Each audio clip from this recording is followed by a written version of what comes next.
Come and dream with me.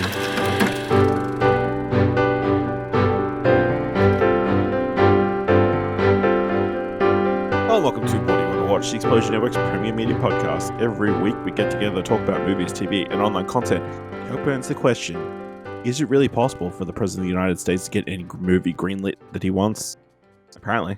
I'm your host, Ash Lobley. Join me today, Dylan Blatt.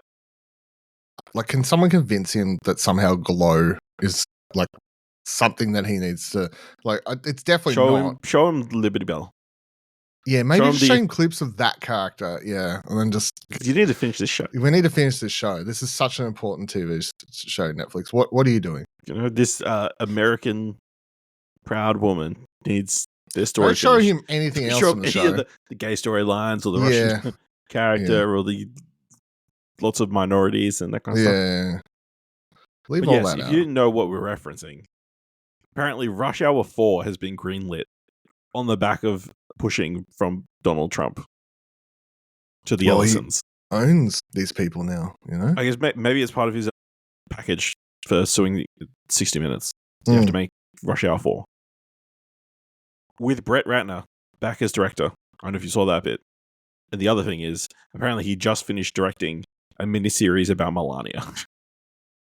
Like a documentary about Melania. Sure. Because he needs the work. Because it was cancelled by Hollywood. Yeah. And now Trump's like, hey, I love that Rush Hour. Give me some of that Chris Rock. No, give me some of this Chris Tucker. Chris Tucker's gone full, like, I think over the years, like super Christian or something now that he's... And Jackie Chan will just do anything. He regrets playing or saying things. I don't know. Like, I remember seeing some interview where he's like, basically some full-on Christian now or something. I don't know. Like, he won't say fuck anymore. Fucking hell. Yeah. Motherfucker. Anyway, on today's episode, we'll be talking about what's on watch history, going over some film news, giving thumbs to trailers, and giving this week's top 3. Kicking things off, the big winning film in the weekend, Zootopia 2, making over $500 million at the box office world. One of the biggest openings to a film ever, which is super impressive given the year that we've had. I managed to get to a advanced screening and checked it out. Obviously, this is the second of these Zootopia films, and it follows Judy Hopps and Nick Wolf, a bunny and fox in this anthropomorphic animal world called Zootopia, where they are... I guess it picks up like a week after the end of the last film, where Nick gets inducted as a police officer. It was like their first like full week on the job as partners in the Zootopia police force, and they feel like they need, well, at least Judy feels like they need to like get another big win, another big case win, so they can prove themselves as partners. Because in the police detectives room, there is a bunch of dude bro partners. You know, it's like every single buddy cop pairing that you could think of is like in that room, including the Z-Bros, played by CM Punk and Prince. Who are Zebra Bros? Don't know if you got that reference. But yeah, so they set about infiltrating someone who was doing a bunch of smuggling, but things go awry while they try to apprehend them. So they are quickly sent to couples counseling, partnership training. During the smuggling mishap, Judy comes across a piece of snakeskin, which is crazy because there's been no snakes in Zootopia for 100 years. Apparently, they're reptiles, right? Isn't that the... Or is it... Okay, yeah. The reptiles are just separate. Reptiles are very separate. They're like... Later on, there's like a secret bar that they hide out in because they aren't really welcome. Because at the beginning of Zootopia, at the beginning of the creation of Zootopia, a snake like tried to kill was accused of killing the maid of the person who created the weather walls. So there's massive walls that like split up the sections of Zootopia with allow them to have like different weathered environments. So there's a cold section and a warm section, and all the in between. You can have all the different environments within the same city, thanks to the creation of this weather wall. So Judy gets into her head that there is a snake in Zootopia and is trying to steal the journal of the original creator of the weather wall. And lo and behold, she's right. And they have to go on a misadventure to, 1, get the snake, 2, recover the journal, and then 3, find out the wider conspiracy behind everything. Pretty much like Zootopia. I had a good time. I think it's enjoyable enough. I don't know if it's as good as the first one, just because it is returning for the second time. I think the developments. I mean, it fleshes out the relationship a little bit more, but it kind of is hitting on similar beats of Judy being very much a control freak and like wanting things her own way, and Nick kind of being a very laid back person and kind of go with the flow and like unable to express any of his feelings because of his own foxy trauma, and then kind of dealing with that. But then also you've got this wider conspiracy happening within Zootopia. I think this is going to be a great film to watch when it comes to Disney Plus, because I feel like there are so many like sight gags that are like barely like there for just a second or whatever that you could easily miss. So it's going to be, when you go back and watch it on Disney Plus, it's going to be like pausing all the time, checking out all the little Easter eggs. Because like Nick is like, at one point he's on like a Disney Plus like S page, but instead of like the normal movies, it's like all animal changes and like that kind of thing. So like there's an alien poster, but instead of it being alien, it's called platypus, because a platypus is closest to an alien on this planet. I guess weird creatures. so. But yeah, I mean, I think it's fun. Obviously, bringing in the reptiles this time kind of adds an extra dimension and like kind of gives you something else to play off, like how reptiles are different to other mammals and that kind of thing. Yeah, I mean, it's a fun time, enjoyable enough, solid return. You get all the things that you probably wanted. Flash makes appearance again. You get to see the gazelle sing another song. The Shakira, Idris Elba's character's back. The tiger police officer who's all dancey and stuff, he's back. All that kind of stuff. So yeah, other callbacks and that kind of stuff. So, but yeah, very sweet, enjoyable film. Obviously, it's made a ton of money, so I would be shocked if a third movie is not in the works. And maybe this movie teases a potential third movie in the post-credit scene. So go check out Zootopia 2. I'll be excited. You'll probably end up watching it next week, so when you get some free time. So keen to hear your thoughts as someone who really loves the first movie. Yeah, I really love the first one. So, but instead of seeing Zootopia 2, you took advantage of a screening of Wake Up Dead Man nearby and decided to watch that instead, right? Yes, especially because this was the one Netflix went back, and originally wasn't even going to put it in theaters. Apparently, Ryan Johnson and Craig and everyone else was pissed off, and Netflix caved and gave them back their little bit of a theatrical run that they'd had with the previous one. So, got to support it, even though I think it's smaller this time too. It is smaller. Fair. That's why I was surprised that it was showing mine. But yeah, so Wake Up Dead Man is a new Benoit Blanc mystery, but it's got the stupid title Wake Up Dead Man, a Knives Out mystery. Anyway, in this one it follows the case of a priest played by Josh Brolin, who he finishes a sermon and he walks into a closet, I guess. There's nothing in there. It's just there's no way to get in and everything like that. And a couple of seconds later, he's dropped dead on the floor. So, of all the suspects, it's basically everyone that was in that room, which is about six people who were sitting down listening to the sermon, and then which include Jeremy Renner, Andrew Scott, Kerry Washington's character, Glenn Close, Kaylee Spaney's character as well, and then Josh O'Connor plays the actual title, but he's like the second. He's the second priest there, I guess, or whatever. Like it's Josh Brolin's church, but he's the other guy, assistant, effectively. Yeah, basically, yeah. And he's the only other person there. So of course they're the collective group of suspects for this murder. And Benoit Blanc, he ends up. They do less explaining how he gets into this case, but he just sort of shows up, and then they quickly say that he was invited by and asked to help via the police chief, who's played by Mila Kunis in this film, to help out with the case, because I guess she's aware of his past stuff, crime solving stuff. I have very mixed feelings on this one. I'm going to be honest. I think it is probably better if it wasn't a Benoit Blanc movie, is my feelings on it. I nearly feel like my favorite parts of the movie, or my favorite part of the movie, was probably the first act, where Benoit Blanc isn't even in it. Like, the first act of the movie is Josh O'Connor as the lead, and you're meeting all the other characters, and you're getting an understanding of the church and the rest of the group there in the lead up to the crime. Once the crime happens and the investigating actually starts, I definitely felt like that was the weakest part of the movie.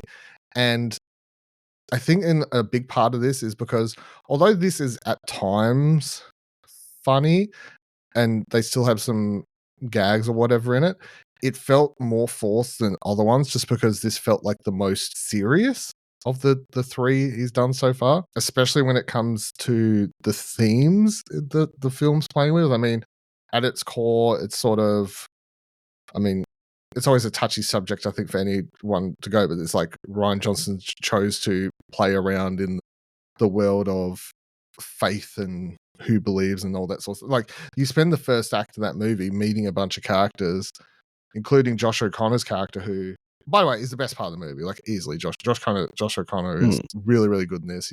I mean, he's obviously one of the best up and coming actors we have at the moment. So, unsurprisingly, he's the best part of it. But like, you meet his character and you find out that he was somebody who was a boxer when he was younger, and he accidentally killed someone in the ring during a boxing match, and he was riddled with guilt and spent years, substance abuse and stuff, and then he got out of it because he found God, he found Christ, and that's like he's come to it. So he's a true believer in all this sort of stuff, and he wants to do stuff right and whatever else. But then you've obviously he goes to this church, and Josh Brolin's character is just treating it like he's treating it more like he wants the power for himself, that sort of thing. Like he likes people. You can tell straight away he likes being the center of attention. He likes everyone wanting to listen to his word. It's not about helping people or bringing people together or spreading the gospel or what have you. So he doesn't like him, and there's all these different sorts of characters in it for different sorts of reasons. I mean, a really good example, and I think why this movie is playing with lots of, even if subtly playing with like deeper subjects better than previous ones, is like Kaylee Spaney's character is a woman who's started to suffer from like chronic pain issues to the point that she she can walk, but it just like really, really hurts. So she's in a wheelchair most of the time. And she's at the church because she's seeking basically a cure for herself through church, through religion, something that she didn't care for before this, So the movie's touching on lots of, I think, deeper subjects as to why people do seek out religion and church in life, which is most of the time because they're seeking something more or an answer to something. Then you introduce Benoit Blanc when he comes into the investigation. Of course, he doesn't believe in any of it. And it sort of makes for a slightly one of the funny scenes that he comes in and Josh O'Connor's character asks him, that you don't believe in it. So he quickly rattles off all this like, no, I don't believe in it. Years of war and homophobic and racist, and he lists off all these like terrible things, and Josh O'Connor's character started looking at him. He's like, yeah, but I really enjoy the artistry. Yeah, it's a very good church. Like, sort of plays it off that. But yeah, so I think I really enjoyed every element of this movie where it was just playing around with these. And I mean, it was actually making me think of I'm mental blanking on the series name though. The third series that hold on, I'm gonna find the name now. No, fuck it. Hold on, gotta find it. Right, so it was reminding me somewhat of, or at least not as deep as it, but Midnight Mass, which is Mike Flanagan's, like, I think least liked Netflix series, at least from my understanding, because that was a series again which just attempted to have a conversation about faith and why people are drawn to it in different ways. And there's a lot of that subtly within this. It just doesn't go all the way, I think, because at the end of the day, it still wants it to be this murder mystery thing once Benoit Blanc shows up. But then I think the reason I'm going to say it's my least favorite of the three is simply because I was enjoying the movie until he showed up. I'm not saying I then don't enjoy it, but I was enjoying the type of movie I thought it was going to, like, I was so engaged into something, and then he shows up and it switches it back to being the Benoit Blanc sort of mystery thing, and we don't spend more time. We lose a lot of time with all the other characters and stuff like that at that point. And yeah, I know it didn't feel right to me. It felt like it felt like it nearly should just not have been a Benoit Blanc movie. I think there's a lot more interesting movie here honestly, if they just kept being like Josh O'Connor's character dealing with the fallout, because the whole town turned on him. They started accusing him of being a murderer and all these sorts of things. And I just think that's such an interesting story on its own, where it's like he has to deal with that. Maybe he has to figure out how to find the killer himself and sort of things. He has to question his own faith. He has to come to terms with all these different things.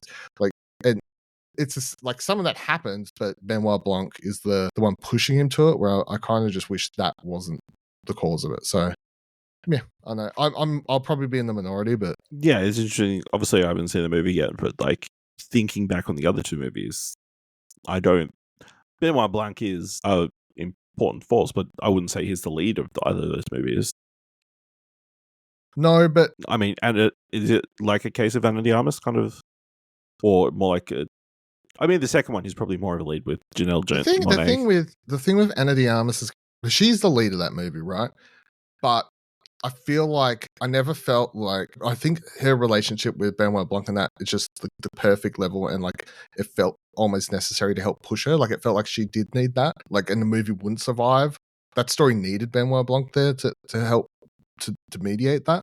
And then the second movie, I think Edward Norton's sort of the main character, even though he's the spoilers bad guy, but he is still Benoit Blanc's there to be our eyes on the wall sort of thing. So I do feel like my thing with this one is just, maybe it's just the who, what, why. Maybe just Josh O'Connor's character was so interesting to me on his own that I didn't need someone else, and none of the other supporting characters were as interesting as any of the other supporting characters in any of the other Knives Out movies either. So then I'm just sort of like nearly to the point they're mostly forgettable, compared to the other films, which their ensemble casts are all stand out on their own in some regard. So even like I was just constantly focused on his character as like the one I cared about the most. I didn't, so I don't.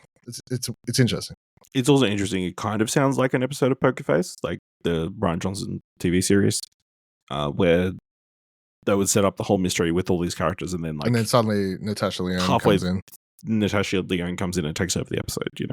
So it is very similar to that. I would love, because I actually would love to know how, because I'm saying first act, but I mean, I wouldn't. It's definitely felt like half an hour or more until Benoit Blanc shows up. So it's like a decent chunk of time that you feel very ingrained into. Yeah. All right. I'm excited to check that out. Maybe I will get a chance to see it in cinemas before it comes to Netflix on the 12th of December. All right. You also stuck out and got the chance to see Bugonia while it's still in cinemas. Am I pronouncing it correctly? Yeah, Bugonia, Bugonia, yeah. Bugonia? Is it B? Yeah, Bugonia. It's basically Bugonia. Yeah, so this is the movie we talked about. We watched the trailer. It's the new Yorgos Lanthimos film in which Jesse Plemons and I have to find the dude's name because he's not as well known. He's not didn't known seem to at do all, as much I think. press. Well, no, he was. I was trying to. I googled afterwards where he found him, but like he wanted he's unknown, but he's autistic in real life, and he's playing an autistic character. So I think it was a purposeful choice to have, which is part of the dynamic for those two characters as well in the film. So, but yes, Jesse Plemons and him, Aidan Debris. So they're cousins, I think. But basically, Jesse Plemons' character is convinced that aliens are living on Earth, and he needs to do. He's the guy. Like he's going to be the guy to help stop this invasion. And he's picked Emma Stone's character as the subject of his kidnapping, and she's this CEO, whatever, like the head of this massive tech company and stuff like that. So, they kidnap her. Obviously, she's like, "I'm not an alien. You're insane," and they're like, "That's exactly what an alien would say." It's just, it's sort of hard to talk about without spoilers after that point, I guess, because the lots of questions gets raised and you don't really know where the fuck the film's going most of the time. I will say that Emma Stone is obviously fantastic. Jesse Plemons is fantastic. I think Aidan Debris, the first performance, very, very good, especially for that character. I'm trying to find the other guy's name. It was a very small role, but I enjoyed him in this because I didn't expect him to see it. Stavros Helcaius? Mm. Is that how you say his name? From what the fuck's he in that most people know him from? Like, he's in a bunch of comedy stuff. I've seen him in like Comedy Central stuff or something. I don't know. Anyway, yeah, he's got also Alicia Silverstone's in this, and it was like the tiniest fucking role ever, but whatever. I love the cinematography. It's all shot on what did he shoot on? Panavision or something. I'm sure I could find the answer here if I could find it. No, I don't see it. I think it was like shot on like these old school like Panavision something cameras, but you can tell from the get-go, it's just lots of really wide shots and angles, and like it sort of you'd be like, why? Because most of the time, like when they're filming inside, like why do it? But a lot of it is outside at times. Like they go for walks outside the characters, and sometimes, or even like the close-ups just allows a lot of human face, I guess. But it definitely has a very distinct visual identity. The ending, I put it this way, I had the movie ends, and I straight away had my interpretation in my head of what it is, and I talked to someone else who I work with who'd seen it before me, and I said, "This is what I said. This is what I think it is." And they said they pretty much were like on the same road as me. However, the people walking out in front of me, it was one of those movies where they're walking down the stairs out of the cinema, like 4 people in front of me, and all I hear them go is, "What the fuck was that about?" You know, so yeah, I don't think it's too. I think it's pretty. Like if you just take what happens and just like say it out loud of what happened and try to, I think by the time you process it, it should make sense. And if anyone's watched it, know what I'm talking about. I would say I don't disagree with the statement of which I think the movie's trying to say. Nonetheless, yeah, I really enjoyed it. I think it's very, very good. Obviously, I would still say Poor Things is in his superior Emma Stone's spree of films, but yeah, very much enjoyed it. All right. Cool. So I checked out a documentary series currently screening on Disney Plus. Originally was on Hulu, I guess, in the States, called Sneaker Wars: Adidas versus Puma. Now, Dylan, do you know what country both of these companies originated in? No, I feel like, but that movie about Nike, Nike is American. Yeah, so Adidas sounds German or something. It is German. So Adidas and Puma are both German. Oh yeah. Would you believe both companies started by brothers? Yeah, that sounds right. Yeah, so all these big companies always start by brothers, and there's a rivalry later. Yes. So Adidas is founded by Adi Dassler, and his brother Rudy Dassler started Puma. So the documentary kind of goes into the rivalry between the two countries. So the rivalry to the extent where they pretty much split a village in half. So half the village would be going and work for Adidas, and the other half would work for Puma. And like they would not interact with the other. It was like a form of segregation back in the Germany. And the documentary kind of goes through the history of the two companies and how they kind of differentiated each other and the kind of turning points of, it's fair to say, Adidas, a much more successful company than Puma is. I think it's, for the general consumer, is more familiar with Adidas. And then apparently they were given access to the two companies for the last 2 years for the filming of the series. So they do touch on the major scandal of Kanye West and his, one, accusing them of stealing his designs, and two, them, going full, Nazi, which is ironic for a German company. And, that's one of the questions that gets brought up during the documentary was, were either the Dassler brothers Nazis?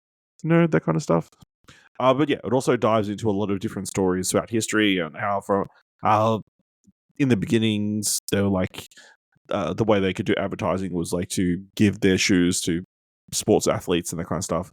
They kind of focus on I can't remember the name of the runner. I think it's Jordan Lyle or something like that, who is like the top sprint star at the moment, and he's signed to Adidas. And like kind of him talking about his job is not to run fast, his job is to sell shoes.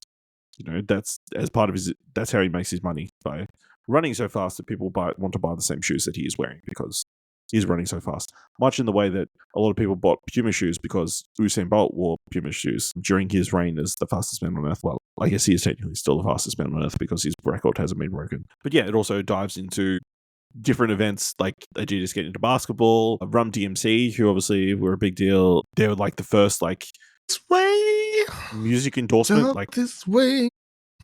apparently they had a full song about wearing Adidas shoes and that kind of stuff, and it was a big part of culture Yeah, at walk the time. this way.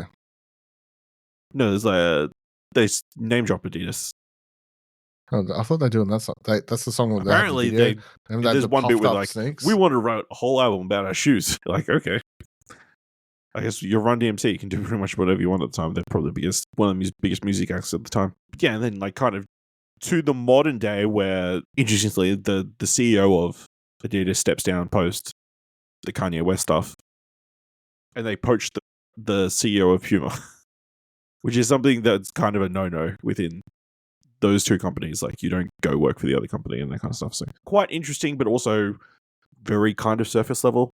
It's like it brings up interesting stories and interesting tidbits, but doesn't like dive in deep on stuff. But I think it's only 3 episodes, really well put together, really well cut, really enjoying it. So he really enjoyed it. So I think that's worth checking out. And also like it touches on the people behind Nike coming to Adidas and being like, hey, we want to make road running shoes. Would you want to make them for us? And they're just going, nah. And then they start Nike and then go on to become Nike, Even you know, old. and that kind of stuff. So it's like these sliding door moments throughout the history of these two companies is pretty interesting. So and like some of the rumored things that they did to like get one up on the other, quite interesting. So check that out. Before we get into the mandatory Netflix segment of the show, I thought it's been 5 episodes. Let's check in, Dylan. How are we feeling about Pluribus? Yep, it's fantastic. I know what else this past week's episode. So we're on like a weird break. I think there's not another episode.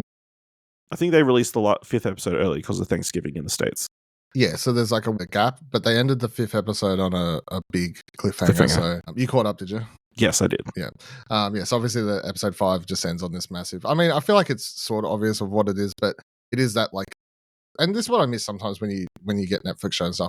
You just can't, like, this is old school TV design of ending your 5th episode that's going to be on a slightly longer break of a cliffhanger, but then like it just gets people talking and wanting to watch your show more. So then everyone will come back and like there was already stories on Apple. Apparently this is their most watched show or something, or their most watched sci-fi show. I don't know. They put out some press release or something like that. So yeah, I'm loving it. I don't have any complaints. I'm highly intrigued by this world, these characters. I think it was the start of episode 4 or start of episode 5. I think there's just a scene where like Carol goes up on top of this building and not to spoil too much, but like all the inhabitants have left. Left. There's just something so funny about like watching that. That's like such a just scene. I just be like, fine, whatever, go. Like there's yeah, no, I'm loving it. It's great. Yeah, I think it's a really fantastic. So, especially after the like potentially the first couple episodes, you're like, where is this going to go, and like, what's the story going to be? How are you going to sustain kind of this concept for like a whole season? I think they've found interesting ways to do lots of interesting stories. I mean, episode 5 is really fantastic because it is just Rhea Seehorn. That entire episode, pretty much on her own. Yeah, she has a voice on the phone, which is. I recognized it straight away. It's a Patrick. I can't remember his last name. Anyway, one of the main characters from Breaking Bad. But on the podcast, whatever, they said that she didn't know it would be him until she picked up the phone. Whatever. Also, the commitment to play out that voice memo every single time was very funny to me. Yes. Also, there was a gag in episode 5 that was made me laugh more than most things that I've watched on TV this year. Which was the drone hitting the fucking street lamp. I cracked it. Like, I was like, that's fucking hilarious. Just the time committed to that bit. Just watching it and then swing around. I think I sat there, I started like snort laughing at it, like, and then it just kept going, and I was sort of just like, yeah, pretty fantastic. So yeah, we'd recommend catching up Pluribus before the second half of the season kicks off this week. All right, let's get into the mandatory Netflix segment of the show. We can't go past the big TV release of the week. The first half of Stranger Things, Season 5, finally dropped. It's been years, so I would say. It's been a lifetime. It has been a lifetime. to the extent where the show opens with a flashback to the original first Episode season, one, and they basically. do like de-aging on Mike, Yeah. on Will, sorry, and it's no, it's computers aren't possible. Computers can't make it happen yet, but they try their best, and it's something. But yeah, obviously picking up after the events of season 4, where there's giant fucking there was the Earth split apart, giant holes to the upside down or scattered all through the city of what is the town called again? I feel like I should know off the top of my head because I say it so much. But yes. Yes, the town. It is now being closed off by military with no explanation, and our crew is trying Hawkins. Hawkins. That's it. Our crew is trying to discover the goings on. What's happening? Is Vector still alive? They're kind of searching segment by segment through the upside down to see if Vector's there. Crawls. They're doing crawls. A play on another D&D thing of dungeon crawls. But I guess the big event of this season is that Vector is shielding children, sending demigorgons after children, with the first being a little Holly Wheeler, the other child that we didn't really care about for several seasons, but was slightly teased at She's last being season. recast anyway, so. Yeah, really? I did. Yeah. Okay. That makes sense, I guess. Yeah. Dylan, what have you thought of season 5 so far? Hasn't blown me away. It's been fine. I do think, as I've sort of come in, we've discussed this several times at this point, but like just the time thing and whatever else, it felt good. Like, did you watch a lengthy recap video like I did before you? No, I didn't. And honestly, I don't feel like I feel like I remembered all the core beats. Anyway, I'm sure there maybe the small stuff for me, but so far I don't know, unless I've just missed it, then I wouldn't know. I wouldn't know I've missed it, I guess. But it felt good to see some of the characters and stuff again, but I mean, it is that shocking thing that you click on the first episode, you're like, oh, fuck. They should be driving cars, not pushing push bikes. Like, anyway, it is what it is. I think the show does a good job, at least in that first episode, of doing the whole, like, okay, it's been a while here, let's reintroduce the characters where they're at now while showing what's happened in Hawkins. Plus, here's it does a lot of setup in that first episode, and I think it does it in a way that could come off worse in other people's hands. And then as the season, or the first, was it 4 episodes? 5 episodes? Yeah, 4 episodes. 4 episodes. As the first 4 episodes go ahead, you're wondering where it's going to build to, because they keep like sort of teasing this big reveal moment that you're going to have in episode 4. And I was shocked. I mean, I'll give points where points are due, I guess. I didn't expect them to go where they went in that particular episode. I'm talking about what's behind the door, not the other thing, but because that's the person behind the door. The person behind the door is, yeah. Well, I didn't think they would ever go back there. The person who they brought back to justify the most talked about episode of season. Yeah. One of the other seasons. Yeah. So, yeah, good on them. But yeah, I mean, there's some other things where I'm just like, what's that? Why are we introducing the whole weird, like, Hellfire bully club scene, like, plot line, when now that we're like already deep back into the, how like previous seasons you'd have like 4 episodes of like normal life as the weird shit builds up, sort of thing, and then they would go like, they would disappear into the upside down, or like the plot projection would click up. It's like ramp up. Yeah, it'd ramp up, but you don't have time for a bully Hellfire Club subplot because we're already now directly into the shit. So I'm like, well, the whole purpose was to make sure he wasn't there at the time, so things go to shit. I guess so. You could I feel like they would have gone to shit with him there anyway. So yeah, I don't think it mattered. But also, you literally could have just made him crash his bike like he says he did anyway, and that would have achieved the same thing. Yeah, I think the special effects is a hit and miss for me, is the other thing I would say. I do think that like they use a shit ton of money in special effects in episode 4, and that looks fine. But then some other parts in the early episodes, it's like, okay, well, this Demigorgon looks a little bit worse because episode 4 we're going to have 20 of them on screen, and gonna make them look a lot better. So, yeah, I don't.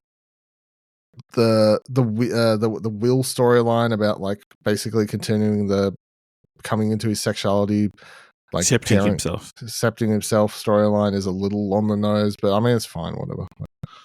The way it's connected with the Robin storyline. Yeah, I'm enjoying it as well. I don't think it's it definitely feels a little bit rushed, I guess, like because it is so truncated and it's like, well, it doesn't have that build that we've had in previous seasons. It's just go straight to, not make a pun, but 11. It was a good pun there. It,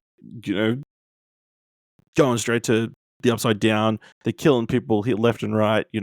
11's just cracking necks, throwing people into bands and that kind of shit. We get suddenly introduced to Dr. K, who apparently is the big bad behind everything, or a big bad, I guess.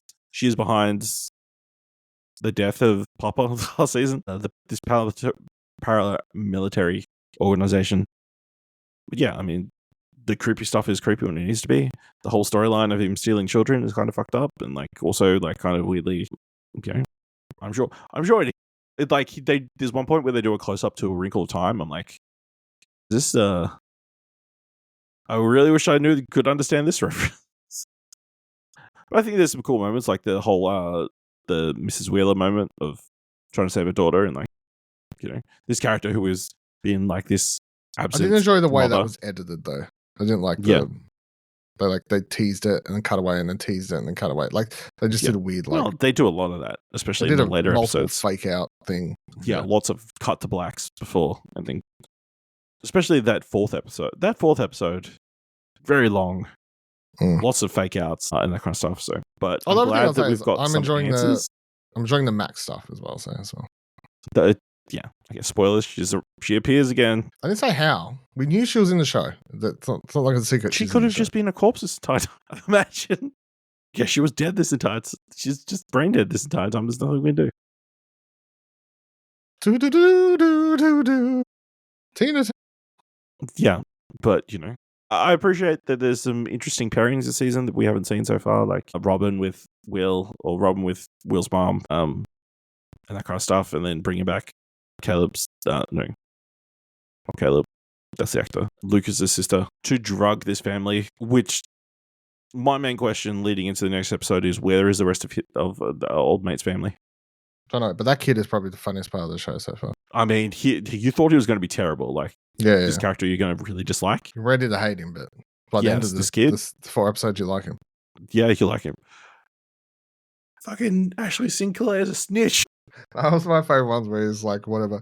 I know what you guys know, but you guys ain't prepared for what this shit's going on here, or whatever he says to them. You go around hitting kids? Yeah. And something funny about the way he does his whole, just slaps the kids when he's he just hits the kids with a rule for some reason? Yeah, with a rule or whatever. Yeah. Crazy. But yeah, I'm keen to see how this kind of all wraps up. I think it's definitely captured my attention. It's like, I'm glad that we're here. Finally, at least we're doing it. So, yeah, if you don't remember, episodes 5, 6, and 7 will release Christmas Day, Boxing Day. For us, it's 26. Is it, or is it going to be late? Yeah, I Christmas double Day? checked. No, it's Christmas Day in America and it's Boxing Day for us. Okay. And their final episode releases on New Year's Eve. This will be New Year's Day, I guess, then. Correct, yeah. Yeah. Interesting, Frank Darabont came back to direct episodes this last season. Yeah. So, yeah. Keen to see how this all wraps up. All this Vecna, bringing back that random character, bringing back Will having psycho powers, all that kind of stuff. Crazy. All I'm going to say is just, not every time someone puts their giant gooey thing up your mouth doesn't necessarily mean it's going to be a bad thing. I also appreciated them going into making a bunch of dick jokes. Actually, there's a side note back to Wake Up Dead Man. There's a good dick joke in that movie, which is, I'm going to spoil it, but there's a bunch of kids draw a bunch of dicks on this thing outside the church. And then Glenn Close's character comes out and goes, kids these days, disgusting that they would draw rocket ships all over this. And that was in the latest trailer. Was it? Okay. I didn't watch it. Funny bit, though. So you didn't spoil it. There you go. Okay. Part of the advertising. All right. That's everything in our watch history. Let's move into a little bit of film news. And the 2 stories I pulled this week, interestingly, would fit in one of our other podcasts, but seem to have been missed. Reading from Variety, when the webpage loads, here we go. FX has ordered a series adaptation of Ubisoft's Far Cry video game series from Noah Hawley and Rob Mack, formerly known as Rob McElhenney. That's so dumb. A Variety is like... in co-creating the series, McElhenney will also star. The series will stream on Hulu in the US and C+ internationally. While exact plot details are being kept under wraps, the series will follow an anthology format like the games and feature a different cast and setting each season. Getting to work along Noah Hawley is a dream realized. Ubisoft has been remarkably generous in trusting us with one of the most iconic video game worlds ever created. And through it all, my FX family continues to lift me up with their constant belief and support. Yeah, I mean, obviously, Far Cry, a very well-regarded video game series. Interestingly, I would say a series that is most notable for its villains rather than its protagonists. Dylan, do you think Far Cry makes sense as a TV series, anthology series? Yeah, I guess. Like, I just I can picture it, but also I don't know. I can't see how it's like great. I guess I can picture it as an idea. It's just, I mean, the pitch is literally, I guess it's always got to be most of the time it'll be a white character in a third world country or foreign place, and there's a dictator of some sort, and they get lost and mixed up in everything that's happening. I mean, that's sort of if you're going to do an anthology, like that's the setup to every season at that point. Except for the 5th game. Yeah. Well, the other thing, because Far Cry, everyone thinks about Far Cry for that being set, but that only started with 3. Yeah. I mean, I really like 2, but 2's serious and is about like blood diamonds and fucking South Africa and shit. So don't know, maybe they do that as well. That's where they start. Nobody's interested. Like, give us old mate from the 3rd game. 3's where they're like, we're having a bit more fun, and even then, the villain that everyone remembers isn't even the main bad guy of that game. So yeah. I mean, interesting. Obviously, it makes sense. Ubisoft and Robert McElhenney. I'm not going to call him Rob Mack. This is the first time. Well, this is the case of me not agreeing with someone's chosen name. Yeah, him having a relationship with Ubisoft. They worked on Vision Quest. Being partners on that, so it makes sense that he wants to work on that. Noah Hawley's involvement quite interesting, but I guess he's got history working on. He did original Fargo, first season of Fargo. I believe he did all of Fargo. Every season of Fargo. He's the show creator. Noah Hawley's the showrunner. Okay, well there you go. And then Fargo S series with Far Cry.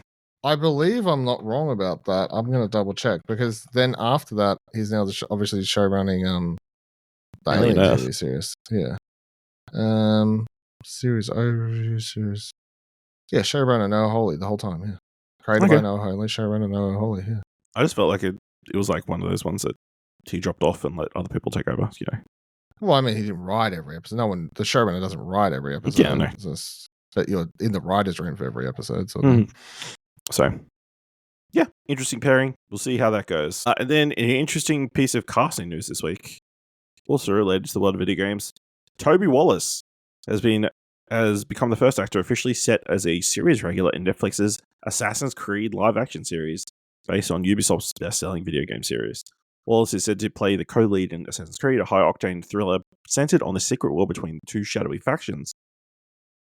One set on determining futures mankind through control and manipulation, while the other fights to preserve free will. The series follows its characters said to be different from the games across pivotal historical events as they battle to shape humanity's destiny. Yeah, I guess he's the dude in the fucking chamber. Like, is that what we're...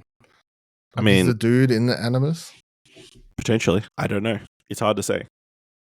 But it sounds like it won't... Well, the rumor is that the first season, at least, is going to be set in ancient Rome, which I don't believe any of the games are set. No, and I don't believe that actor's Romanian either. No, from memory, I'm pretty sure he's Australian. Yes, he is. Because he was in Baby Teeth, and he was in the Royal Hotel, and most recently, not an Australian movie, those two were, but most recently known as the arsehole little fucking bitch-ass punk in the Bike Riders movie. And that's what I mean, that's kind of the role he plays in a lot of movies, some would say. So yeah, I mean, good for him. It seems that like we're getting closer to an actual Assassin's Creed show. Hold on, before we claim someone, I just checked. He's actually from the UK. What? He just That's happened to crazy. be in several Australian films. Australian. Yeah. Maybe he was born in the UK and raised here. Maybe. But yeah, it says he was born in London. Lots of Australians were born. He moved to Australia at age 8. There you go. Okay. Just says. So yeah, he's technically down as British, but he grew up in Australia. That makes more sense. Yeah. I mean, that's Australian. So, yeah. I mean, if they've got plans on like taking place through other important moments through history and there's like assassins and Templars being involved in the backgrounds secretly behind pivotal moments throughout history, you know. Here's the thing. I think Assassin's Creed has on paper, it's the sort of setup that could really make it a huge show for people who know nothing about the video games and everything else. That's if done right. However, because the problem, You have no faith. Well, no, I don't, because the story, they fuck up the story consistently in the games, right? And when people get interested in certain parts, they don't continue it, or they don't, or they drop elements and whatever. And over, I think, the last couple of years and renditions of the Assassin's Creed games, most of the time, the story elements are, especially when it comes to the Templars versus Assassins and the longer battle, has nearly been all but dropped, or even left to being an optional part of it. However, to make the show work, that has to be done well and integral, I think, to make it work. Potentially, it could be a good version. I mean, potentially, yes. Because I mean, it needs to be. I have some faith because it's got sorry. Did they say who the? No, I'm thinking of Far Cry. Don't worry. They said who the showrunner this is, don't they? Roberto Patino and David Weiner. Who the fuck they are? So I don't care. Yep. All right. That's all the news for this week because, you know, it's Thanksgiving. Everybody's on holidays. But it is a week where trailers come out, admittedly not as many as usual.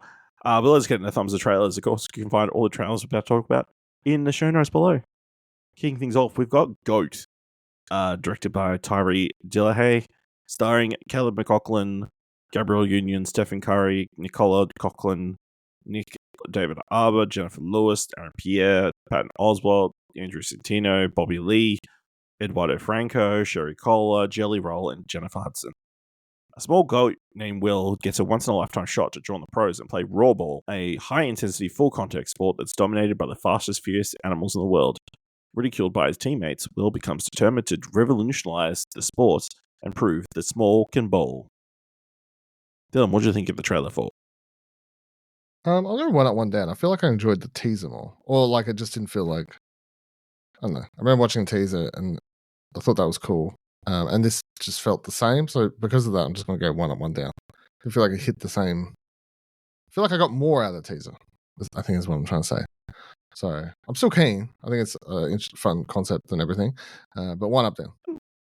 I'll give it 2 thumbs up. It looks like a fun... Clearly, this one gives a lot more context of, you know, what's going to happen in this show or in this movie, like explaining all these teammates and like what Rawball is and like, you know, his history with the game and why he's so invested in winning, being part of it and that kind of stuff. But I also found it quite amusing. I believe on the teaser trailer, it's like from the minds behind Across the Spider-Verse, cut like 6 months later.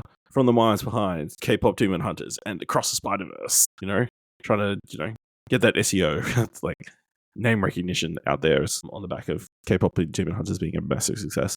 And I feel like maybe it's more Spider-Man-esque than the last time we've seen this. Like it's got a little bit more of that painterly style that Spider-Verse has than the last time we saw it was maybe a little bit more flat 3D animation, you know what I mean? But maybe that's just my memory, so... But yeah, I thought it looked really good. Some solid jokes. It looks like it'll be a pretty fun time and a pretty solid sports film. So, Goat is coming to Australian cinemas on the 26th of March. Next trailer is for Kraken. Directed by Pal Oi. I apologize for the pronunciation of all these names. Starring Sarah Karami, Mikael Bratt Silset, Invild Hoth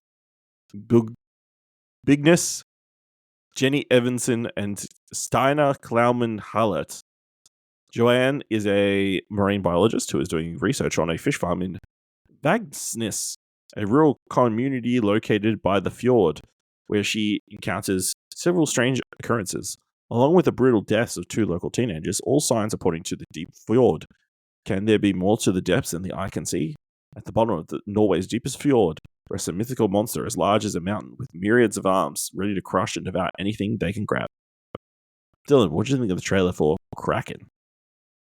Yeah, I'm going to double thumbs up. This one looked really good to me. I mean, to me, this whole genre is like very 90s. And so I do feel like I have a very soft spot for it. And because I used to see so many more like monster movies treated serious, and they always come down to the same theme, which is it's usually caused by some ecological or something reason. It's probably why they aren't made in America anymore, because they don't believe in that shit.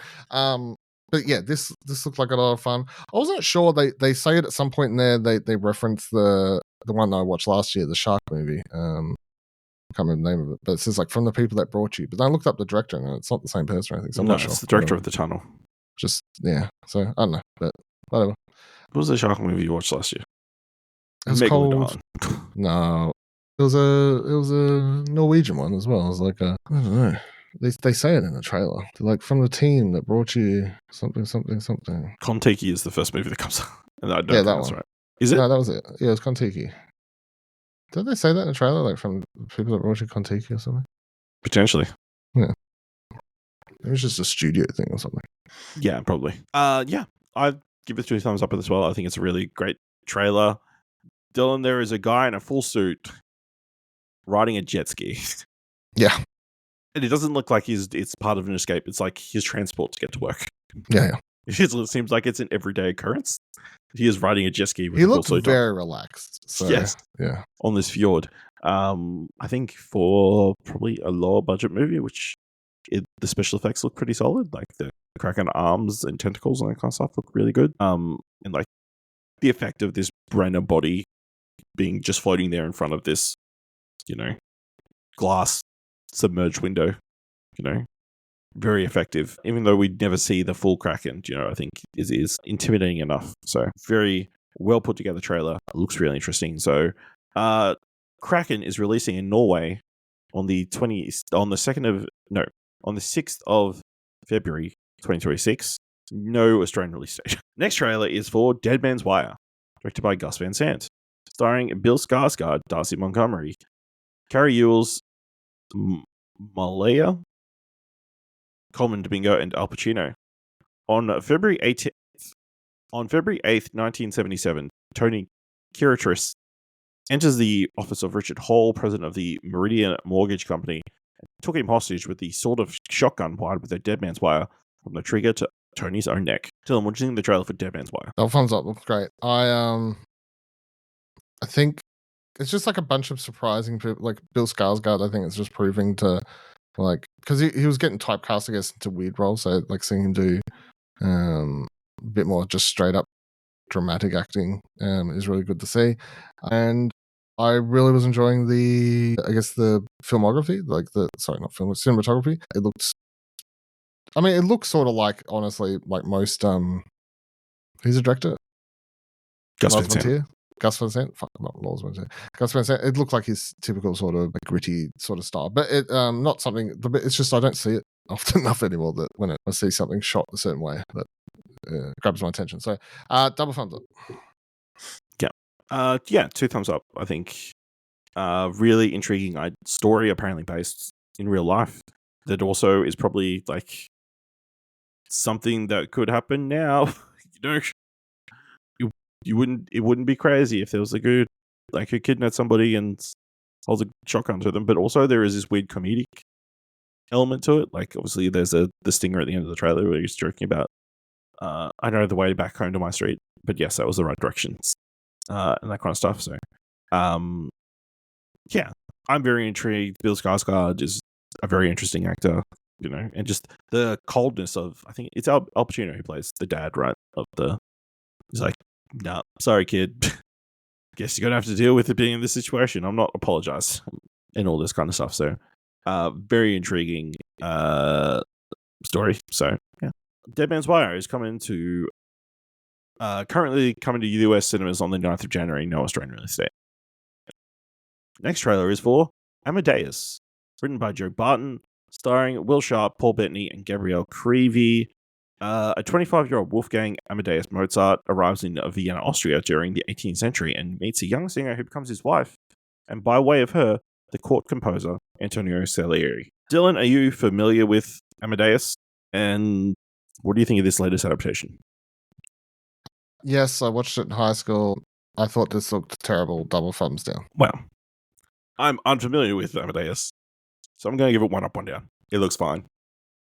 It does look like a British show, but I think the performances look pretty solid. Like Will Sharp looks really good, and Paul Bettany. And I guess if you don't want to watch a 4-hour movie, watch a 4-hour TV miniseries instead. It's I don't know if it's like 4 2 hours. and a half hours, I think. It's like, Isn't it?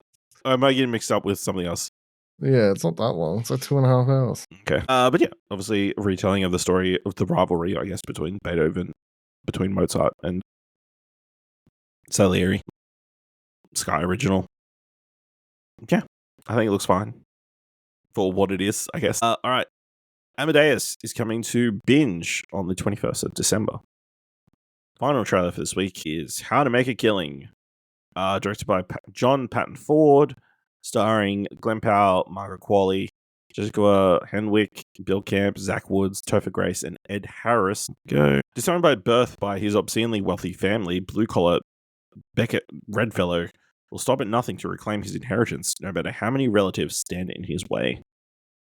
Dylan, what do you think of the trailer for How to Make a Killing? Yes, double thumbs up. Obviously, Glenn Powell's the guy, so he continues to be the guy. But I mean, it looks like a fun plot that's playing with similar themes, I guess, that John Patton Ford had done in his first movie, Emily the Criminal, which I think is a fantastic movie. Like, they both seem to be dealing with, underclass, people going to crime to get what they want in different sorts of ways.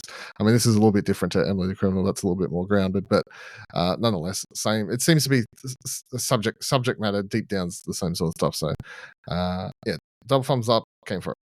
Yeah, 2 thumbs up from me as well. Looks really great. Glenn Powell is obviously the guy at the moment, even though Running Man was not a massive success. Interestingly, that he is kind of similar to Running Man, where he's killing people to make a bunch of money. But yeah, I really like the supporting cast. Margaret Qualley looks fantastic from the little bit that we see.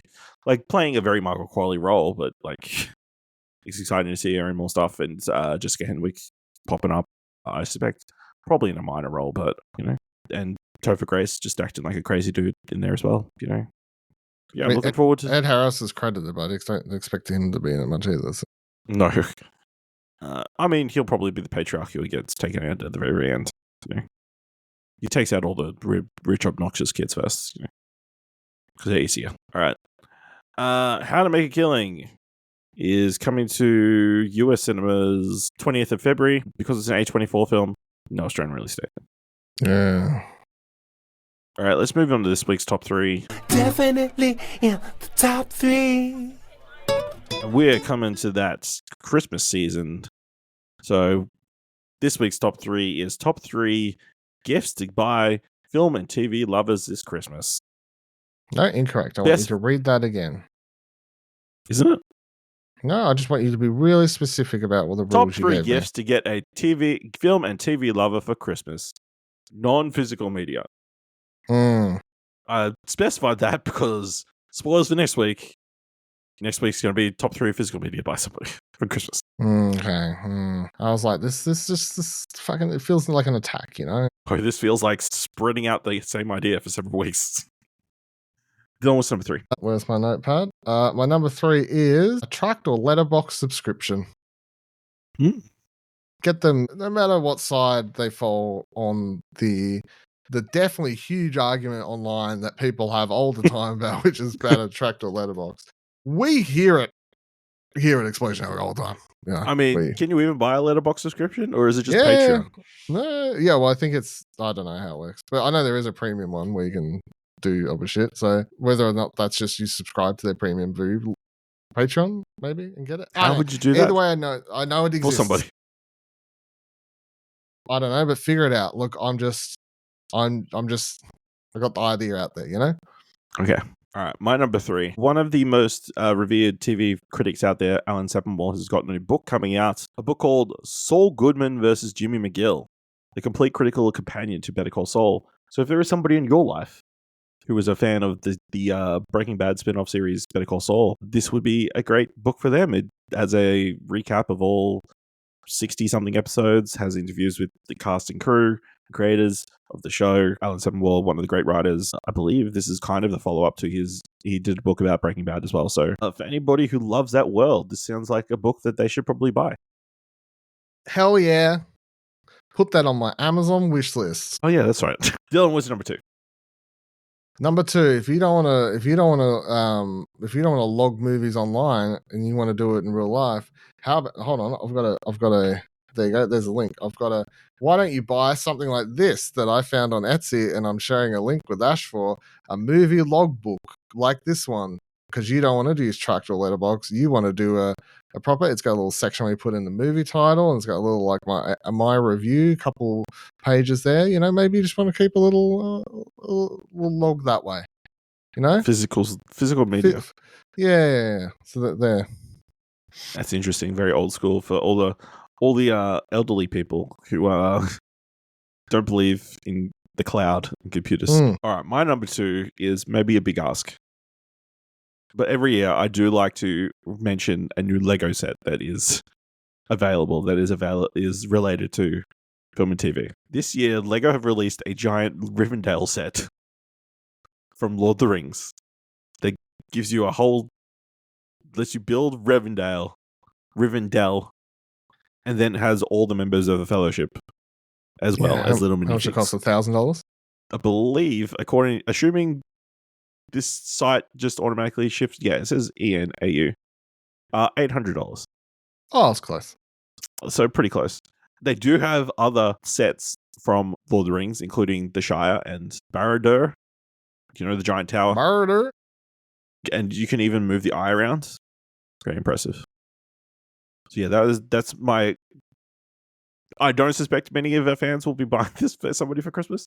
But, you know, just put it out there for the universe. Dylan, what's the number 1? My number 1 is, you know, maybe you thought about getting the Trakt or Letterboxd subscription, and you're like, you know, I need to add something else to that. Or maybe you got the movie logbook, and you're like, I need to add something to that as well. So for either option, you get them. Enter this that I found on Etsy, which is a scratch-off list that you can customize what movies are on it, and you can choose to get it made in a scratch-off way. So you can scratch off the movies as you watch them, or you can not have it that way because you don't want to wreck it or whatever. But you can customize it. You can get them to change the name on it and what movies are on it. So, you know, you pick 100 movies that you're for your friend or family member or whoever, and you can get them made on this thing that they can scratch off as they watch them. Yeah. Okay. Yeah. And then they can track them on.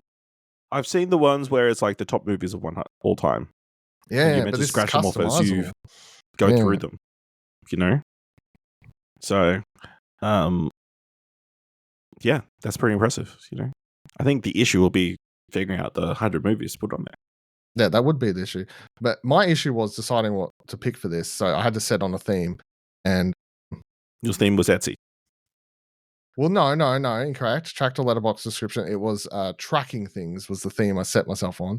So that's why I started that. And then when I couldn't figure out a third way you could track something, I was like, what about something you would be tracking, like a list of movies or something? Anyway, that's how I got here. Okay. And also, yes, I used Etsy twice because I was looking for very specific things and I'm just typing in variations of movie logbook. No one mass produced them? Yeah, I did find, but they were just blank. Like I found a few that, or even like other shops, it's just like it has a front, cool Maybe cover. we need to make one. Maybe cool cover, but then on the inside, just blank notepads. I'm like, okay, cool story. No, I wanted like the one I shared has preset. Yeah, maybe we have a what do you want to watch? What did you watch? What did you watch? My number 1 is I'm pretty sure any person who is into film or TV this year will have watched one of the biggest films on Netflix. So my number 1 is K-pop Demon Hunters merch. On the Netflix store, they've got a bunch of different K-pop Demon Hunters apparel, including a lot of replicas of the actual costumes that they wear. Can you order this to Australia? I believe so. Okay. You can get anything to Australia eventually. Yeah, true. Just paid $26 million. Lots of they've got like jackets or like TV t-shirts people were wearing inside the actual film, or like the little I know one things that apparently is a big thing in K-pop culture. Yeah, even if they're not into K-pop Demon Hunters, I'm sure they'll appreciate how beautiful it all looks. So yeah, I still need to watch that. Hey, yeah, probably one of the biggest movies of the year. I will also say they just released over Thanksgiving a digital version of their art book, so you can go look at it online and look at all like the concept art and that kind of stuff. And it's like, you know, I'm sure they've got an actual physical copy coming at some point, you know. But yeah, that would be my recommendations. Dylan, this week, what do you want to watch? it just transitioned out there like a bat out of hell. This week, I would like to watch Eternity, which I will be going to watch on Wednesday. Obviously, Ladies' Night. I don't know if it is. It might be. Who knows? I It don't is in care. mine. Okay, it wouldn't be the first ladies' I night think I've it's gone to. How do they word it? Flicks of the chicks. That's what Village Ladies does and anyway. mates. Ladies, mate. Okay, so Village just does flicks with the chicks, and No, Flicks and Cheese is pretty common, but yeah, that's how I saw it described at one place, cinema. happily show up with flicks with the chicks by myself, and you know, the only time I feel comfortable invading a women's an area, only space, women's space is I go, don't let that get in the way of me watching a movie, right? You know, like, but yeah, Eternity, obviously Elizabeth Olsen having to now pick between Callum Turner or Miles Teller as her forever partner in Afterlife. And then on the TV front, I'm really looking forward to watching 50 Cent's Fuck P. Diddy Netflix thing. Whatever that turns out to be, but that's out this week. Sean Combs' The Reckoning releases on Netflix, I think, before this episode even As comes recording. out. Yeah. Yes. Obviously, if you know anything about 50 Cent, you don't like Sean Combs. Nope. So what this documentary is going to be like will be very interesting. Yep. Scathing, some would say. But yeah, I'm also very keen to check out Eternity in cinemas. But we've got a couple of interesting Christmas movies releasing this weekend. Oh What Fun and My Secret Santa, which we will probably talk about over on a very Explosion Network Christmas and maybe briefly mention here. So yeah, let us know what you want to watch this week by letting us know on social media by going to explosionnetwork.com/follow. If you want to help us out here, what do you want to watch? Leave us a review on Apple Podcasts or on Podchaser. Leave us 5 stars, and you can leave 5 stars, or just tell people about the show. And if you've enjoyed what we do here at Explosion Network with all our podcasts and website content, head on over to explosionnetwork.com/support. Thank you very much for listening. Until next time, keep watching stuff, I guess.